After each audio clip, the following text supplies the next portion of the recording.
Assalamualaikum warahmatullahi wabarakatuh. Selamat pagi kepada Bapak Dr. Andes Suyanto, MSI, dan Ibu Dr. Nur Hamidah, SSC, MSI, selaku dosen penguji sidang PKL pada pagi hari ini.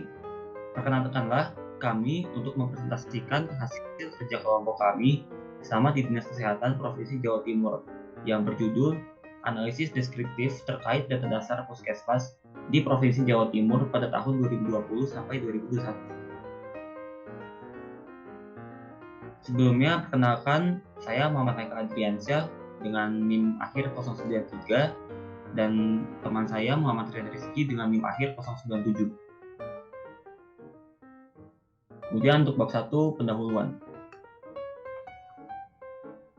Dalam upaya untuk mewadahi mahasiswa program studi S1 Statistika Fakultas Sains dan Teknologi Universitas Airlangga di kegiatan praktik kerja di instansi atau lembaga supaya mahasiswa dapat mengaplikasikan kemampuannya di bidang statistik secara langsung di lapangan tanpa terpaku pada teori, maka diselenggarakan mata kuliah praktik kerja lapangan atau PKL.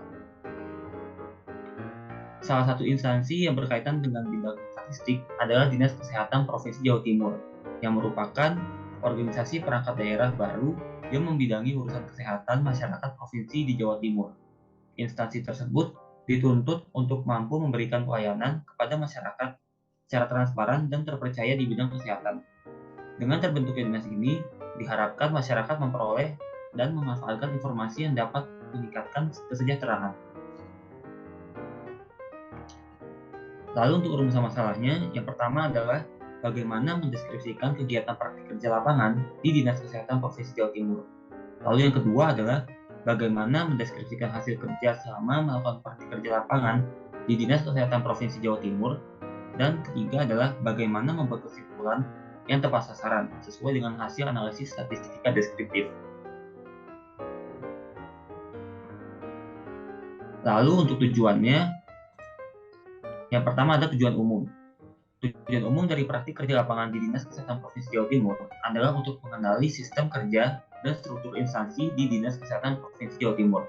Lalu untuk tujuan khusus di instansinya yang pertama adalah untuk mendeskripsikan kegiatan praktik kerja lapangan di Dinas Kesehatan Provinsi Jawa Timur.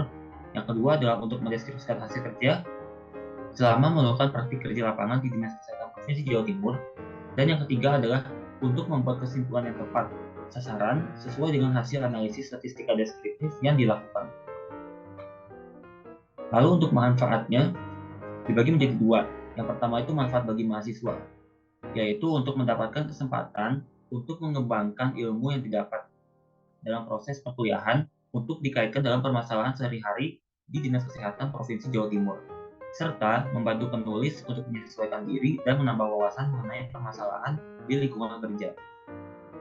Lalu yang kedua adalah manfaat bagi instansi, yaitu dapat ikut berpartisipasi dalam menyelesaikan tugas-tugas di Dinas Kesehatan Provinsi Jawa Timur sebagai tugas khusus dalam pelaksanaan kerja praktik. Kemudian lanjut ke bab 2, itu tentang gambaran umum instansi. Pertama ada Profil Dinas Kesehatan Provinsi Jawa Timur. Dinas Kesehatan Provinsi Jawa Timur berperan sebagai salah satu satuan kerja perangkat daerah atau SKPD, penanggung jawab teknis pembangunan kesehatan di daerah Provinsi Jawa Timur, menyelenggarakan kegiatan pemerintahan, pembangunan, dan kemasyarakatan dengan mengarah pada tujuan yang telah ditetapkan pada Rencana Strategis Dinas Kesehatan Provinsi Jawa Timur. Lalu untuk visi dan misi Dinas Kesehatan Provinsi Jawa Timur, yang pertama ada visinya, yaitu terwujudnya masyarakat Jawa Timur yang adil, sejahtera, unggul, dan berakhlak dengan tata kelola pemerintahan yang partisipatoris, inklusif, melalui kerja bersama dan semangat gotong royong.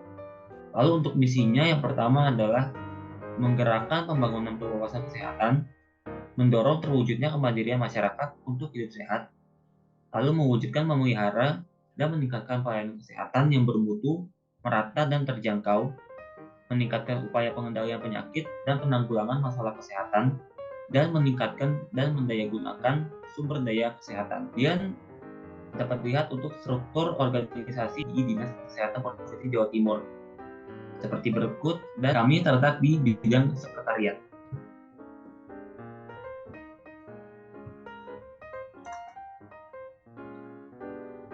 Kemudian untuk penjelasan singkat tentang data dasar puskesmas. Data dan informasi yang digunakan dalam laporan ini bersumber dari Dinas Kesehatan Provinsi Jawa Timur. Data ini mencakup kabupaten, nama puskesmas, kriteria puskesmas, jenis pelayanan puskesmas, status akreditasi dari puskesmas, sarana kendaraan, sumber listrik, dan jumlah fisik yang berfungsi di puskesmas. Kemudian, puskesmas adalah fasilitas pelayanan kesehatan yang menyelenggarakan upaya kesehatan masyarakat dan upaya kesehatan perseorangan tingkat pertama, dengan lebih mengutamakan upaya promotif dan preventif untuk mencapai derajat kesehatan masyarakat yang setinggi-tingginya di wilayah kerjanya. Menurut Permenkes RI nomor 75 tahun 2014 tentang puskesmas. Lalu untuk bab selanjutnya akan dijelaskan oleh teman saya. Baik, selanjutnya ada bab 3, yaitu ada pelaksanaan praktik kerja lapangan.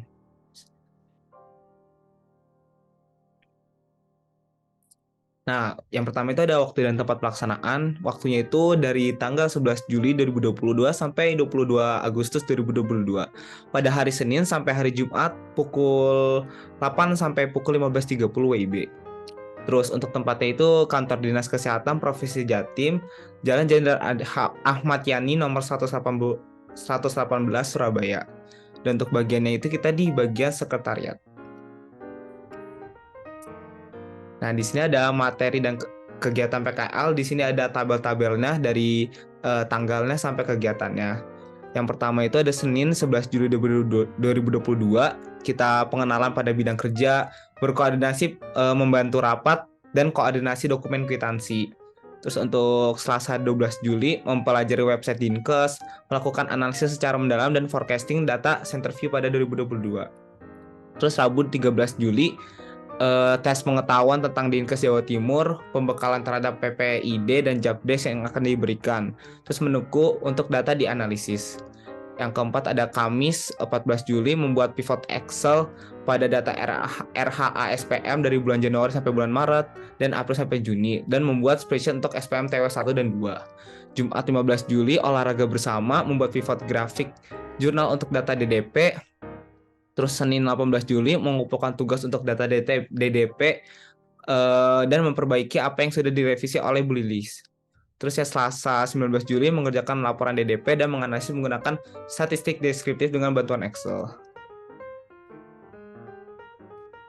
Terus untuk Rabu 20 Juli itu mengerjakan laporan DDP, menganalisis menggunakan statistika deskriptif. Terus membuat laporannya juga dalam bentuk makalah dan mengerjakan laporan SPM TW2 dalam bentuk pivot table yang kemarin. Terus untuk Kamis 21 Juli itu mengerjakan laporan DDP lagi dan menganalisis menggunakan statistika deskriptif dengan bantuan Excel dan membuat laporannya itu dalam bentuk makalah.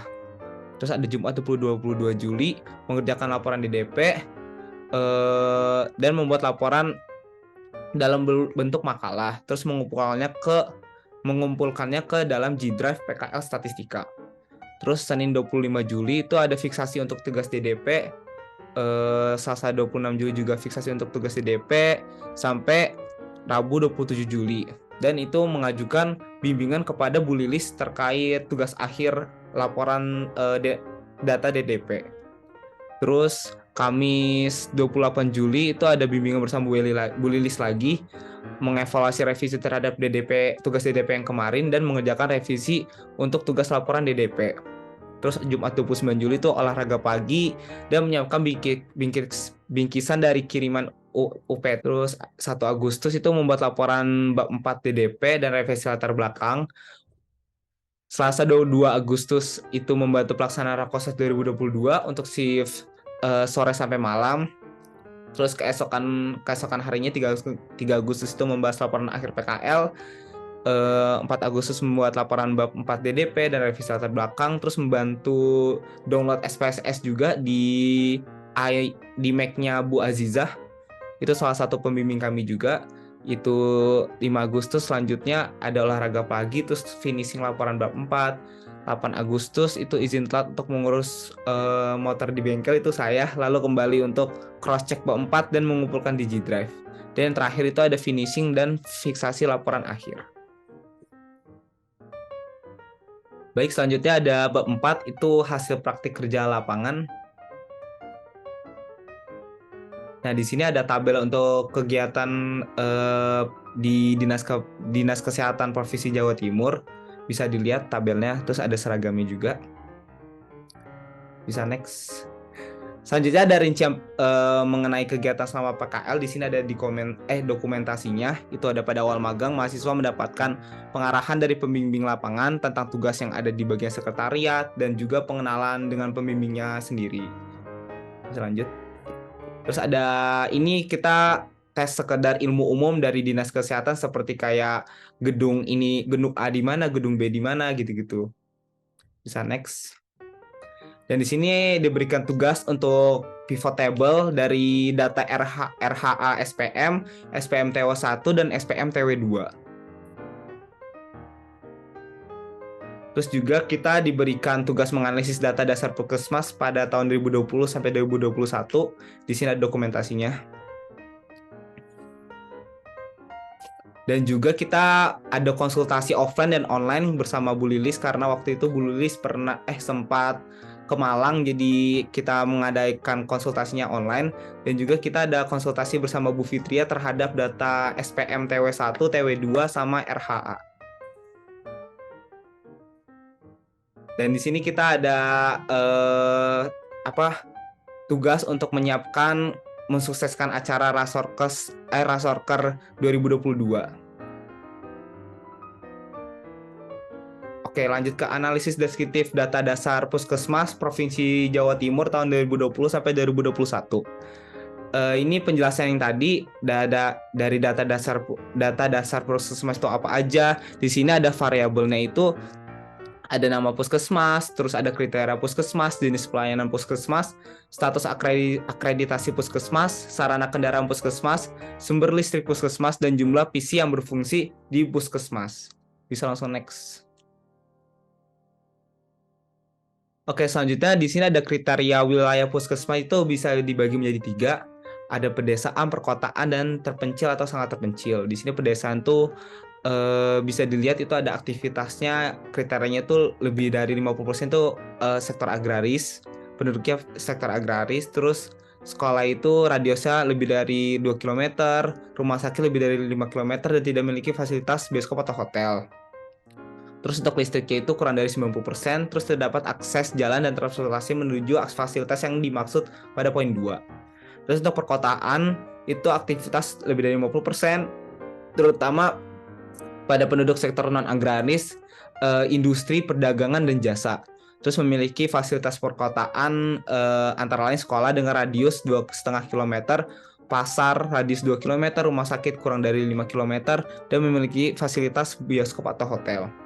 Terus rumah tangga dengan listrik lebih dari 90%, terus terdapat akses jalan juga.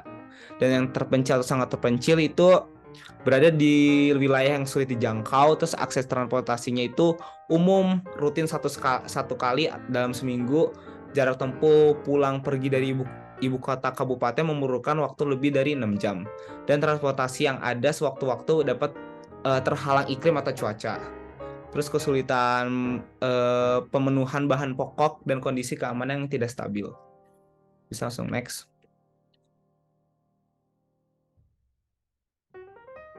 Di sini ada variabel lain, nama Puskesmas, terus jenis pelayanannya itu terbagi menjadi Puskesmas rawat inap dan Puskesmas non rawat inap. Terus ada jumlah desa atau kelurahannya, ada sumber listrik terdiri berdasarkan PLN, diesel, generator, tenaga surya, dan lainnya. Terus untuk jumlah komputer itu ada yang berfungsi dan tidak berfungsi.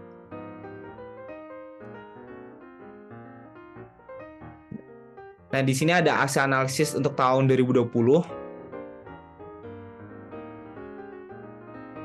Yang pertama itu ada grafik kriteria Puskesmas per kabupaten, bisa dilihat nih grafiknya. Bisa langsung next. Dari grafik tersebut menunjukkan bahwa dapat dilihat kita di Kota Surabaya itu memiliki puskesmas terbanyak, yaitu sejumlah 63. Dan puskesmas di Surabaya itu sudah dalam masuk kategori perkotaan. Terus untuk posisi 2 itu ada di Jember, yaitu puskesmasnya sebanyak 50, di mana sejumlah 38 puskesmas itu termasuk kriteria pedesaan dan sisanya termasuk ke dalam perkotaan. Untuk kabupaten dengan jumlah puskesmas terkecil itu adalah Kota Blitar dengan jumlah puskesmas sebanyak 3 dan semua puskesmas itu termasuk dalam kriteria perkotaan. Bisa next. Oke, di sini ada grafik untuk jenis pelayanan per kabupaten itu dibagi dua, yaitu ada non ruang inap dan ruang inap.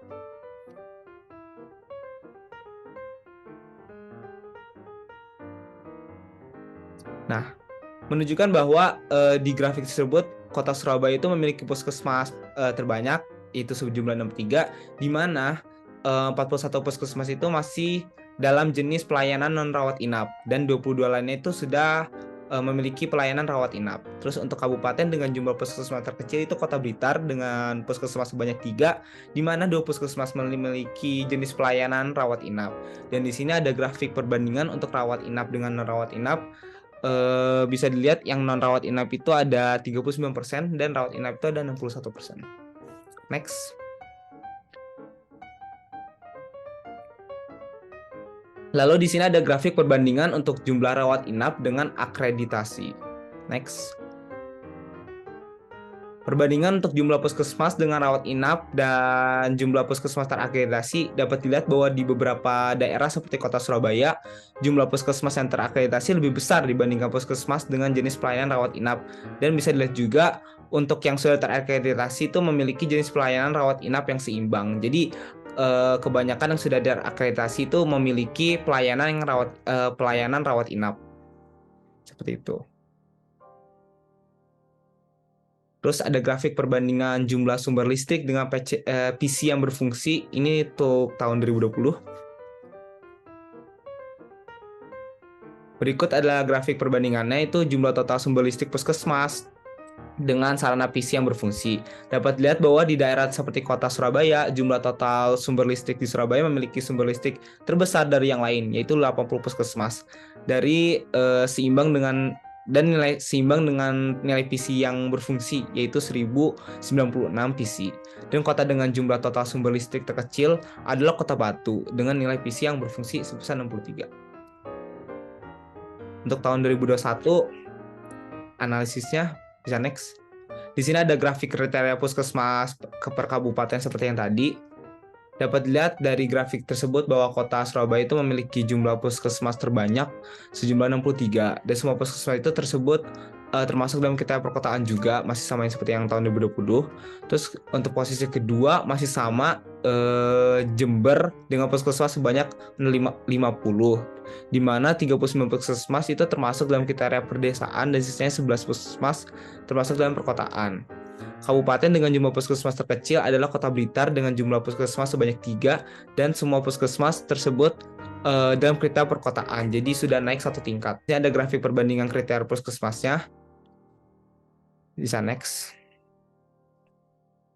Selanjutnya ada grafik jenis pelayanan per kabupaten, ada non ruang inap dan ruang inap. Bisa next.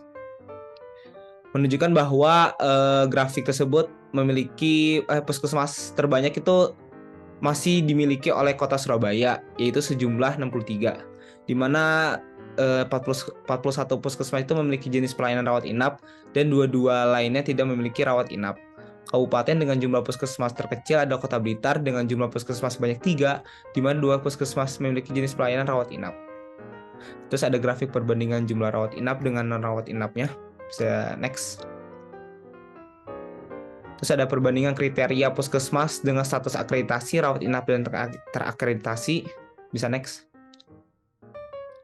Menunjukkan bahwa grafik tersebut masih sama dengan rawat inap dan juga jumlah puskesmas terakreditasi, yaitu Kota Surabaya masih jumlah puskesmasnya itu terakreditasi lebih besar dibandingkan puskesmas dengan jenis pelayanan rawat inap. Gitu. Masih sama seperti tahun yang 2020. Bisa next. Terus ada grafik perbandingan jumlah sumber listrik dengan PC yang berfungsi itu tahun 2021. Bisa next. Di sini menunjukkan bahwa grafik perbandingan untuk jumlah total sumber listrik per puskesmas dengan sarana PC yang berfungsi dapat dilihat bahwa di daerah seperti Kota Surabaya, jumlah total sumber listrik di Surabaya memiliki sumber listrik terbesar dari yang lain, yaitu 99 puskesmas, dan seimbang nilai PC yang berfungsi, yaitu 1201. total ini sudah naik seperti dari yang tahun lalu ya, dari tahun 2020. Dan kota dengan jumlah total sumber listrik terkecil adalah masih Kota Batu dengan nilai PC yang berfungsi sebesar 73. Jadi untuk nilai PC yang berfungsi dan dari Kota Surabaya dan Kota Blitar dari Kota Surabaya dan Kota Batu sendiri itu mengalami kenaikan dari tahun 2020. Oke, selanjutnya akan dijelaskan oleh teman saya. Lalu kemudian untuk bab 5, yaitu kesimpulan dan saran. Berdasarkan hasil dari praktik kerja lapangan di Dinas Kesehatan Provinsi Jawa Timur, terdapat beberapa hal yang dapat disimpulkan, yaitu 1. Pelaksanaan praktik kerja lapangan di Dinas Kesehatan Provinsi Jawa Timur dilaksanakan secara luring atau work from office. Beberapa kegiatan yang dilakukan Dinas Kesehatan Provinsi Jawa Timur antara lain menyusun data RHA SPM, menyusun data SPM TW1 dan TW2 di Excel menggunakan pivot table, lalu menyusun data DDP di Excel, membuat laporan akhir DDP, dan membantu dalam license SPSS for Mac iOS. Lalu yang kedua adalah untuk dapat mengetahui kondisi puskesmas di Jawa Timur. Maka dilakukan analisis data dasar puskesmas atau DDP. Untuk meningkatkan kinerja puskesmas, diperlukan informasi yang lengkap tentang puskesmas. Di antaranya berkaitan dengan kriteria, jenis pelayanan, dan status akreditasi puskesmas. Informasi tersebut digunakan sebagai masukan pengambilan keputusan dalam proses manajemen pembangunan puskesmas di setiap jenjang administrasi kesehatan.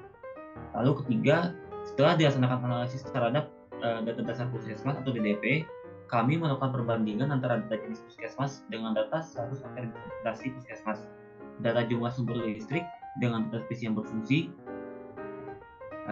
dan data jumlah sumber listrik dengan data PC yang berfungsi. Dapat dilihat bahwa perbandingan pertama di beberapa daerah seperti Kota Surabaya, jumlah puskesmas yang terakreditasi lebih besar dibandingkan puskesmas dengan jenis pelayanan rawat inap untuk tahun 2020-2021.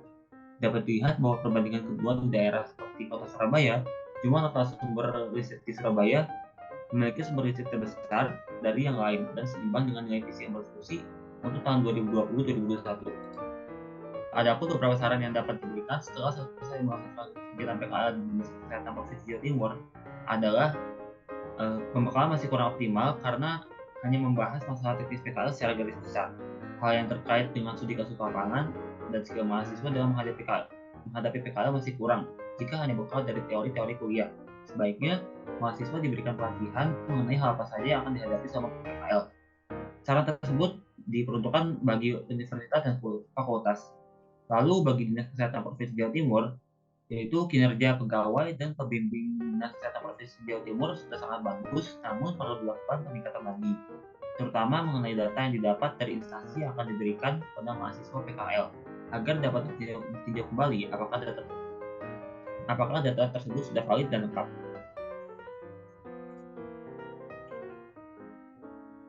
Sekian presentasi dari kelompok kami. Mohon maaf apabila terdapat kesalahan. Terima kasih atas perhatiannya. Assalamualaikum warahmatullahi wabarakatuh.